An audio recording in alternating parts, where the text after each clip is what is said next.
Instructional strategies in the report, and this is where Dr. Simonson mentioned maybe start your video, which I didn't start with, but got to the instructional strategies and start the video here, or getting to the point where Dr. Simonson mentioned, start your video with, quote, the instruction created for use by officers at SWASTOC to independently and individually memorize assigned sections of the threat metrics will be.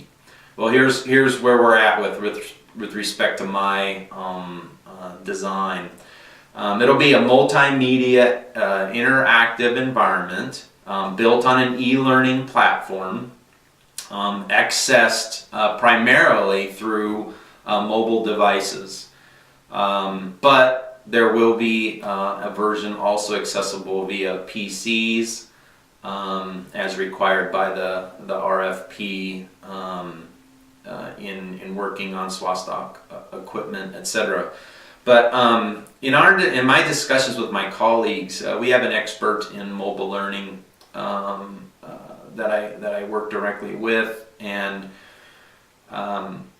given the nature of the content and the requirements and the needs of this particular situation, with memorization being the goal and needing repetition and rehearsal, the ensigns need continual access to this lesson. So they need it to be with them all the time, like their print flashcards would have been. They're carrying them around. So really everything will be on a mobile platform, but available on PC too, but so that they can access it via tablet or via their smartphone carrying it around. We really felt that's important, that accessibility for the repetition, to be able to do the repetition and rehearsal, and touch the content, etc. Many times. Via that mobile device, then they'd be interacting with the content via text, via still photo, via audio, and via video. All of that would be available in that e-learning platform on the mobile device, and then also touch. So really we're engaging 4 of the senses other than smell. We're engaging 4 of the senses in that memorization process, which just adds to the retention.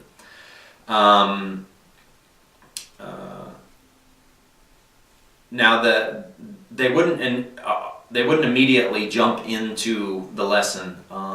There would be some pre-instructional activities for them to do. One would be a tutorial on just using the platform, using the mobile device and navigation. How would that work? They would learn that in the tutorial. The tapping, the menu structure, which would follow the categorical nature of the content.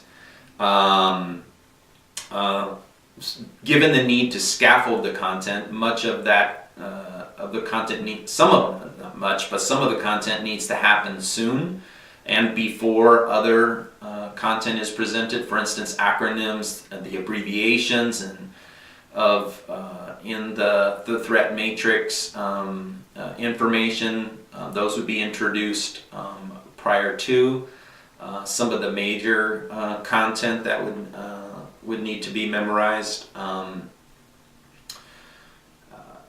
So there would be some scaffolding to that information, or is some scaffolding to that information. How will it be interactive? Well, for instance, instead of seeing just a set of text choices when they begin the lesson, what the ensigns will see is a globe, and they'll move that globe with their fingers. With typical mobile device gestures, they will move that globe and to a country that they want to learn about and learn the content of. For instance, the United States. So they would move that globe with their fingers, tap on the United States, and then they would go into the content for the United States with respect to the naval fleet, the different classes of aircraft and ships that the U.S. has, and navigate through that content using the mobile device. So that's an example of how it would be interactive rather than just clicking on a simple text link. An important part of the design is, of course, assessment, and also from our perspective, progress monitoring. So the ensign can know, how much of this threat matrix have I done or learned, etc. So two components with respect to assessment and progress monitoring. Always available on the screen to the ensign would be a take quiz button. So under the take, if they click on the take quiz, it would go into the assessment section of the lesson, and then they would have a myriad of selections of quizzes to take, identified by the type of content, whether it be by country or by ship class, by ship type designation category, by armament, whatever that they want to take the quiz on, then they can go ahead and take that quiz that's been built. Alongside that, there would be a progress monitoring button. So monitor progress, tap that button.